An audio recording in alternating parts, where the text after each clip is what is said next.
สบายดีท่านผู้ชมที่เคารพยินดีต้อนรับทานเข้าสู่รายการร่วมกันวันนี้รายการของพวกเฮาแมนออกอากาศทางโทรภาพแพนสตาร์ลาวซ่องหนึ่งรายการจะนำเสนอข้อมูลข่าวสารเรื่องงานทางด้านการเมืองเศรษฐกิจและก็สังคม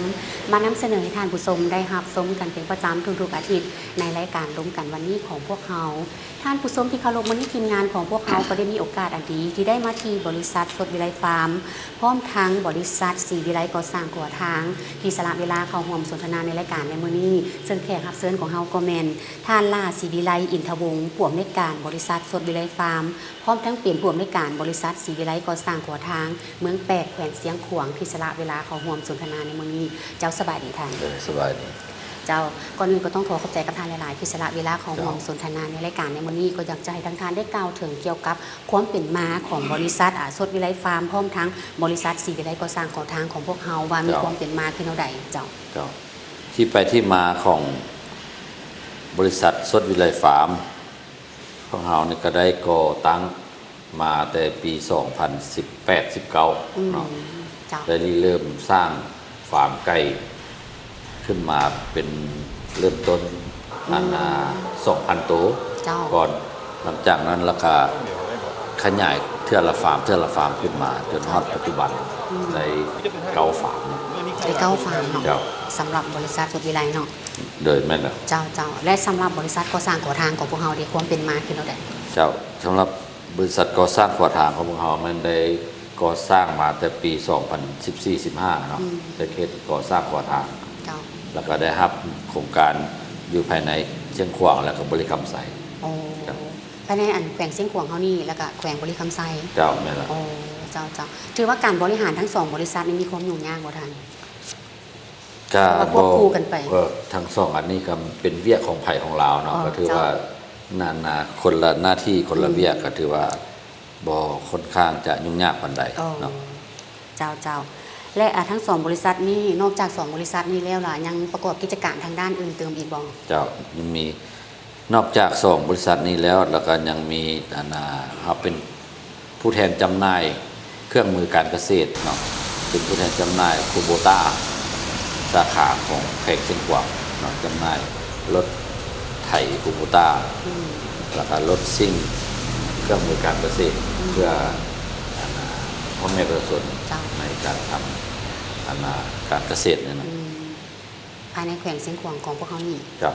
ทั้งเชียงขวางแล้วก็ไซสมบูรณ์แล้วก็ส่งทางแข้งหัวพันพร้อมเนาะตัวนี้เนาะถือว่ามีลูกค้าที่มีความสนใจแม่นเฮาสามารถนำส่งได้มันเจ้าแม่นเจ้าก็ถือว่านอกจาก2บริษัทนี้แล้วก็ยังมีกิจการดังที่ทานได้กล่าวมาเนาะเป็นกิจการเพิ่มเติมอีกในการบริหาร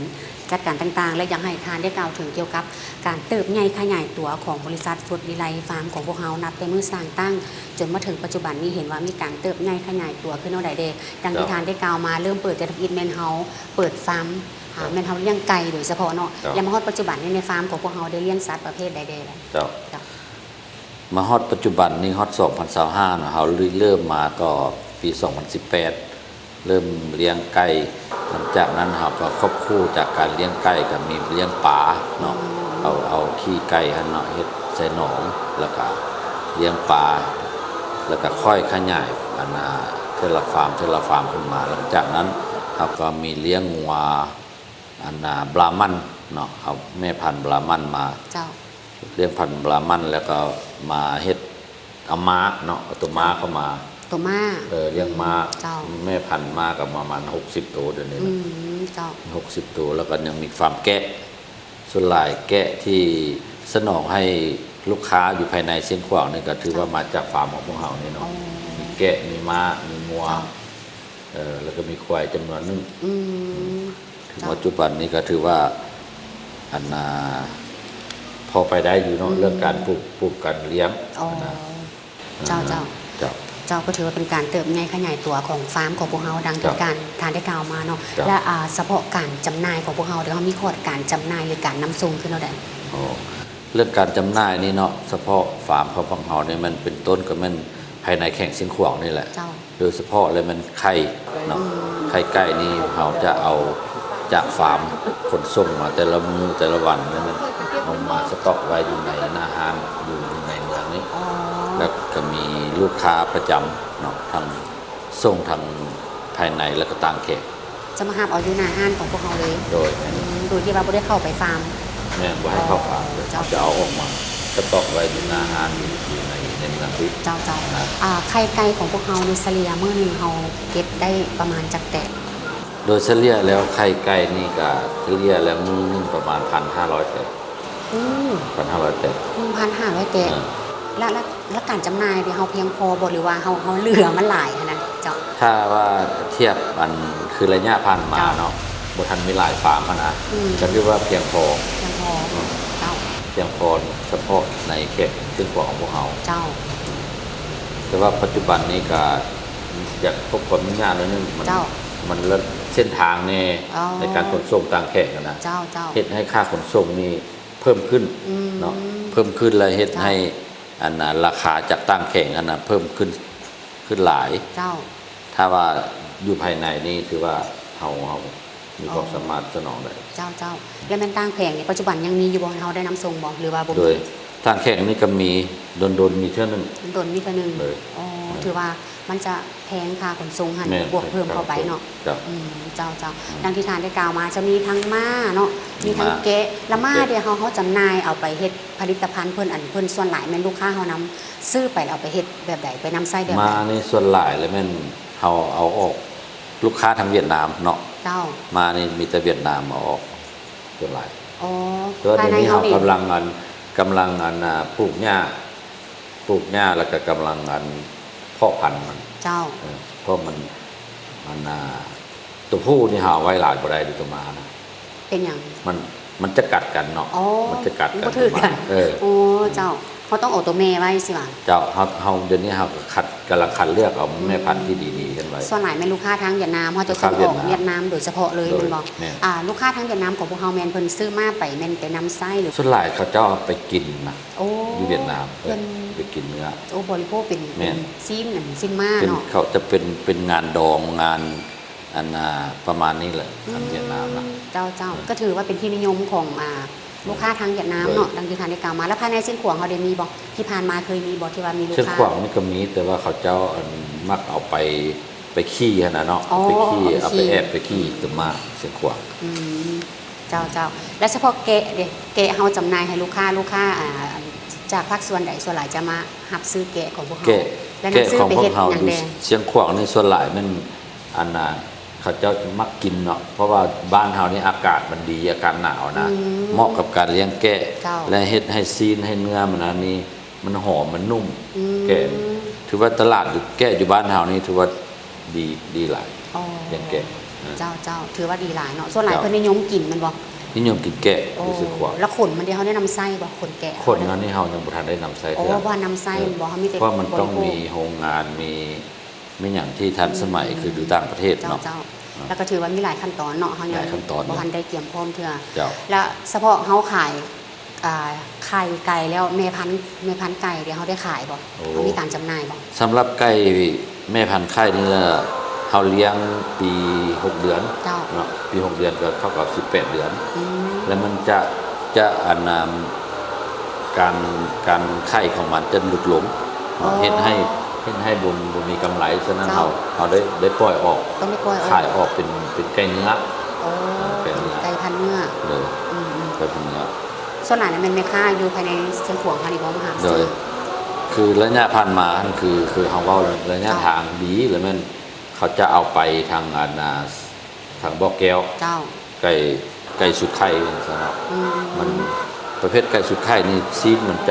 จะหั่นมันจะบ่เมียเลยเนาะ เจ้า มันจะหั่นมันก็กินได้ดีไก่สุดไข่และอันก็จำหน่ายอยู่ภายในแข่งเอานี่แหละ อ๋อ ถ้าเป็นดองเป็นงานเป็นอันนี้ก็จะเอาตัวนี้ อืมเจ้าเป็นสามารถติดต่อพัวพันธุ์ฟาร์มของพวก เจ้า เราได้เลยเนาะเป็นพวกเขาจะนำออกมาส่งให้คือกันเป็นบอกหรือว่าให้เข้าไปเอาอยู่พุ่น ตัวนี้นี่เขาเจ้าจะมีรถเอาเข้าไปเอาอยู่ฟาร์ม อ๋อ เนาะเวลาเอาว่าหมดแล้วฟาร์มนี่หมดแล้วมี 5,000 มี 8,000 ตัวนะ เจ้า เขาจะเข้าไปเอาอยู่ฟาร์มเลย อ๋อ จะมีการฆ่าเชื้อมีไม่อย่างต่างๆเลย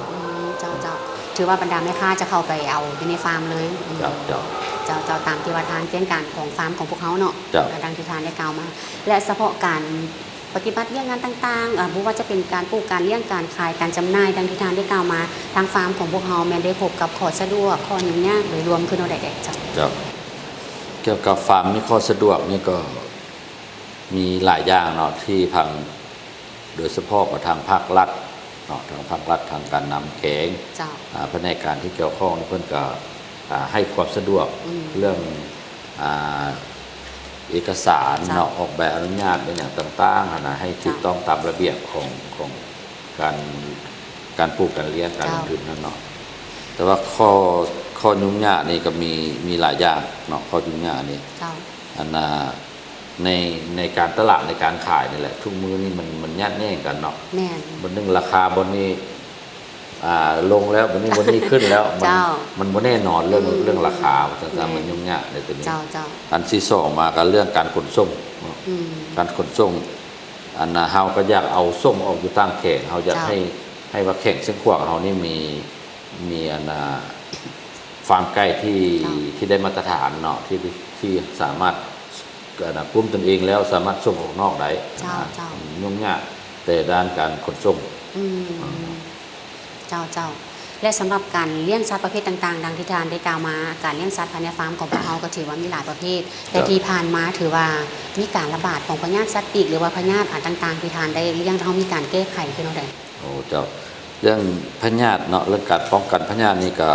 บ่ค่อนข้างจะมี เพราะว่าเฮาเนื้อที่ดินเฮามีค่อนข้างหลายเนาะแล้วก็คนนอกที่คน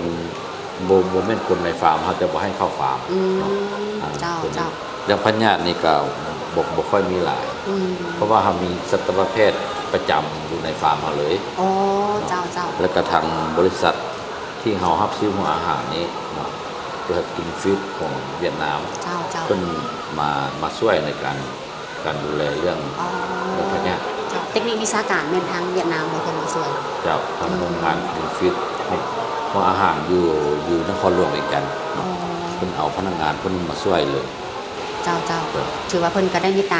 การมาติดตามกฎกานำทางฟาร์มของพวกเขาแล้วก็ได้ให้การแนะนำเทคนิควิชาการต่างๆเนาะให้กับทางพนักงานวิชาการภายในฟาร์มของพวกเขาเนาะเจ้าก็ดังที่ทานได้กล่าวมาก็ถือว่าเป็นเทคนิควิชาการต่างๆหรือว่าการร่วมมือต่างๆของฟาร์มของพวกเขาเนาะแต่ว่าตอนนี้จะให้ทานผู้ชมไปพักชมสิ่งที่น่าสนใจจากทางรายการของพวกเขากันก่อนแล้วจึงกลับมาพบกันในระยะที่2ของรายการร่วมกันวันนี้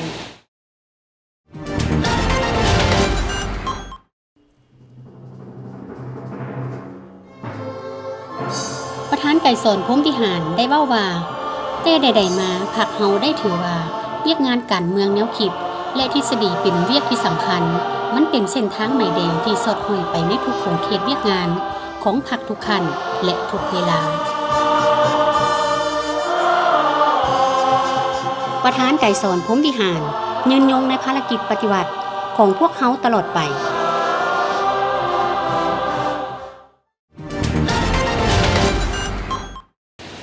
เจ้าท่านผู้ชมที่เคารพก็กลับเข้ามาสู่รายงานที่2ของรายการร่วมกันวันนี้ซึ่งรายงานทำอีกพวกเฮาก็ได้รู้กันไปเกี่ยวกับการเติบใหญ่ขยายตัวการปฏิบัติหน้าที่เวียกงานต่างๆของบริษัทสดวิไลฟาร์มกันไปแล้วส่วนก้าวเข้ามาสู่รายงานที่2นี้ก็จะเรียนถามทั้งทานเรียนลงเกี่ยวกับบริษัทก่อสร้างก่อทางของพวกเฮา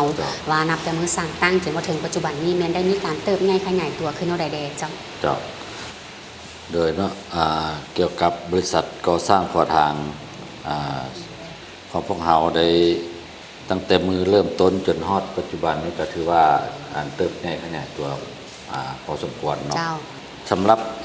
โครงการเนาะสำหรับเรียกก่อสร้างก่อทางหรือว่าพื้นฐานของร่างของบริษัทเรานี่ก็ได้เริ่มตั้งแต่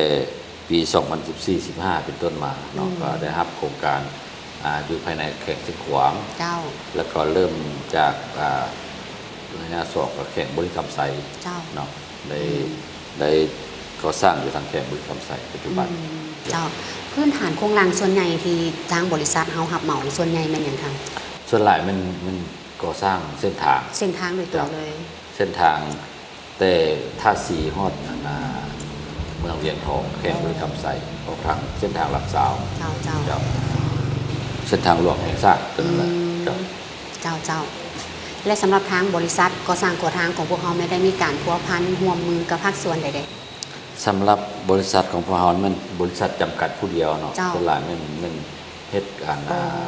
ส่วนตัวคน เจ้า เดียว เจ้าแม่นสำคัญผู้เดียวโดยตรงเลย เฮ็ดเวียกเกี่ยวกับเวียกงบประมาณของรัฐเนาะส่วนหลายนะ เจ้าเจ้าเจ้า คือทางหลวงนี่ก็เป็นเวียกกองทุนทางเวียกรักษาทางหลวงนะ อ๋อ สร้างกองทุนทางจ้ะ เจ้าและที่ผ่านมาทางบริษัทก่อสร้างก่อทางของพวกเฮาแมนได้มีผลงานที่ว่าเด่นๆคือโนใดแดโดยรวมเจ้า จากผลงานเด่นโดยรวมก็โครงการที่เฮาได้รับ โคร เจ้าง การที่ได้รับเป็นโครงการก่อสร้างเนาะเส้นทางหลวงแห่งชาติ เจ้า แต่อยู่เชียงขวางและหัวพัน เจ้า แล้วก็ท่าสีหาเมืองเวียงทองแข่งหรือคำไส อืม หลักๆแล้วก็เส้นทางออกจากเวียดนาม เจ้า ตัวนี้นะ โอ้ จ้ะ เจ้าเจ้าและที่ผ่านมาทางบริษัทของพวกเฮาไม่ได้มีการประกอบส่วนในการช่วยเหลือสังคมทางด้านใดๆเจ้า เจ้าสำหรับบริษัทเฮานี่ก็ได้ช่วยเหลือสังคมผ่านมาในก็หลายอย่างเนาะจะเป็นการอุปถัมภ์ทางตั้งแต่ขั้นบ้านเลยเนาะจนมาฮอดขั้นเขตแล้วก็อุปถัมภ์งานนั้นงานนี้ต่างๆเลยเนาะถือว่าบริษัทเฮาก็ถือว่าได้ช่วยอุปถัมภ์ อืมส่วนใหญ่แม่นทางภาคส่วนเกี่ยวข้องแม่นเรียกร้องมาทางบริษัทของพวกเฮาบ่หรือว่าทางบริษัทของพวกเฮาแม่นได้ไปเห็นเกี่ยวกับข้อมูลความเป็นจริงและได้มีการช่วยเหลือเจ้า จากตัวนี้ก็มีทางเพิ่นเรียกห้องแดแล้วก็ทางเฮามีน้ำใจช่วยเนาะพิเศษ เจ้าเจ้า โดยเฉพาะก็เป็นถือว่าถ้าเฮาเฮ็ดทางไปฮอดขั้นบ้านใดนะมันต้องมีการช่วยเหลือบ้านพัฒนาบ้านเนาะ เจ้าเจ้า เป็นห้องการบ้านบอกหรือว่าเป็นสโมสรเป็นหยัง อืมเจ้าเจ้าก็ถือว่าเป็นการประกอบส่วนในการช่วยเหลือบ้านแต่ละบ้าน เจ้า ถ้าหากว่าเฮาโครงการของพวกเฮาก็สร้างเส้นทางไปฮอดจุดใดเนาะ เจ้า อืม แม่น เจ้าเจ้าและที่ผ่านมาโครงการของพวกเฮาแม่นได้พบกับข้อสะดวกข้อยุ่งยากขึ้นเท่าใดในการก่อสร้างต่าง เจ้าในการโครงการก่อสร้างนี่ข้อสะดวกข้อยุ่งยากก็มีเนาะคนหนึงข้อสะดวกนี่ก็ทางวิศการประจำสนามหรือว่าภาครัฐหรือว่าเจ้าของโครงการนี่ก็ให้ความสะดวกทางด้านเอกสารทางด้านเทคนิคมีอย่างต่างๆเนาะแล้วก็แก้ไขสิ่งกีดขวาง ๆอืม ต่างๆก็เข้าสะดวกข้อยุ่งยากนี่ก็มันเราเรื่องถึงกันพ่อแม่ประชาชนเนาะเราบ่เข้าใจในการก่อสร้างของพวกเราบางเรื่องก็มีการดินจังสั้นดินจังสีหนาก็สะดวกคนยุ่งยาก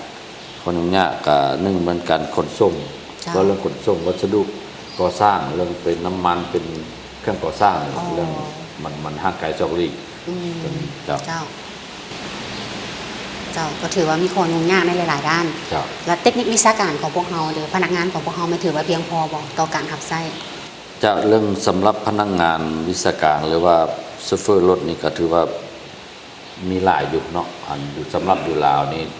พนักงานนี่ข้าพเจ้าก็เรียนจบมาก็ถือว่ามีความรู้ความสามารถหลาย เจ้า ถือว่าก็ถ้าเทียบแล้วก็ถือว่าเทียบกับต่างประเทศก็ถือว่าได้ละอยู่ลาวนี่ เจ้า นะ เจ้า อืม และปัจจุบันนี้ยังมีความต้องการพนักงานเพิ่มเติมบ่ โดยถือว่า ทาง บริษัท ด้านไหน เรานี่ก็ต้องการนี่ก็ประเภทพนักงานเพิ่มของบริษัทนี่พวกบัญชีเนาะ อ๋อ การเงิน แล้วก็พวกโชเฟอร์รถเนาะ เจ้า เดี๋ยวนี้คนจักรหลายเลยบัดนี้โชเฟอร์รถนี่เฮียนไม่แน่ อ๋อ คนที่มีประสบการณ์แน่ก็อยากเลือกเวียก อ๋อ เป็น เจ้า เดี๋ยวนี้โชเฟอร์รถอีกช่องเนี่ย ขาดหลายเนาะ เพราะโครงการเข้ามาหลายเนาะ อืม คนจักรเข้ามาหลายที่โชเฟอร์นี่ค่อนข้างจะยาก อืม คือพนักงานบัญชีหรือว่าวิศการนี่ก็อย่างยาก เจ้า ตรงนี้ เจ้า เกี่ยวกับก่อสร้างหัวทางนี่ อืม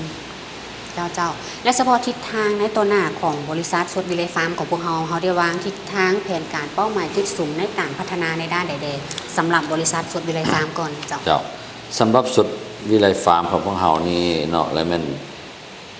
ในอนาคตนี่ก็ชิขยายเนาะขยายจะเป็นหมู เดี๋ยวนี้ภายในแข่งซึ่งของเรานี่ยังขาดการหมู ค่ะ เพราะว่าหมูนี่มือหนึงนี่ถ้าเทียบอยู่เชียงขวางนี่จะประมาณ100 ตัวเนาะตัวหมูนี่ อืม ค่าภายในแข่ง เจ้าเจ้า เดี๋ยวนี้เราเลี้ยงอยู่เชียงขวางนี่บ่พอ ยังบ่เพียงพอ มือนี่มันเท่าบ่มีหมูเลยเด้ โอ้ เพราะว่าหมูนี่มันเลี้ยงระยะยาวบ่ อืม คือ ไก่เนาะ เจ้าเจ้า หมูนี่จะเลี้ยง4 เดือนจะหรือ5 เดือนถึงได้ออก อืม ฉะนั้นฟาร์มหนึงนี่ถ้ามี600ตัวหรือว่า1,200ตัวนี่มันต้องใช้เวลา4 เดือนจึงได้ขาย อ๋อ วันนี้ประชาชนหรือว่าบรรดาพวกเวียดพวกจีนที่เข้ามาเฮ็ดโครงการอยู่บ้านเฮานี่นะมักกินประเภทซีนหมูส่วนหลาย อืม กิน เจ้า ซีนหมู เจ้า ส่วนหลาย อืม ฉะนั้นแผนอนาคตนี่ก็สิขยายฟาร์มหมูเดี๋ยวนี้เฮากำลังก่อสร้างฟาร์มหมูนี่คือว่าอีกประมาณเดือนครึ่งนี่ก็ถือว่าสำเร็จแล้ว 1,200 ตัวเนาะ อ๋อทำอีกเขาจะนำเข้า 1,200 ตัวภายในฟาร์ม โดย อืม เขาจะมาเลี้ยงทดลอง 1,200 ตัวแล้วหลังจากนั้นเขาจะขยายอีก แล้วจะนำหมูเข้ามาพักไว้ เพื่อเลี้ยงขายช่วยกันแม่ค้าเพื่อบ่ได้ให้ไปเอาไก่เด้ อ๋อ เดี๋ยวนี้ส่วนหลายเสียงขวางนี่จะไปเอาอยู่สวรรณเขตหรือว่านครหลวงเวียงจันทร์ เจ้าเจ้า ตัวหมู เจ้าเจ้า เจ้า ก็ถือว่าเป็นการอำนวยความสะดวกให้แก่แม่ค้าสาวขาย แม่ ภายในแขว เจ้า งเสียงขวางของพวกเขาและเฉพาะทิศทางแผนการต้นหน้าของบริษัทก่อสร้างขัวทางของพวกเขาเดี๋ยวเขาได้วางทิศทางแผนการเป้าหมายหรือว่าจุดสุ่มไว้คือโนใด เจ้าสำหรับเวียกก่อสร้างขวทางนี่เขาก็เดี๋ยวนี้ก็ขึ้นแผนอยู่จะก่อสร้างสืบต่อเส้นทางและเรียบชายแดนลาวเวียดเนาะระหว่างส่งชายแดนสองประเทศของเรานี่ก็ถือว่ายังมีแผนพัฒนา เพราะว่ามาเบิ่งปัจจุบันนี่แหละในการ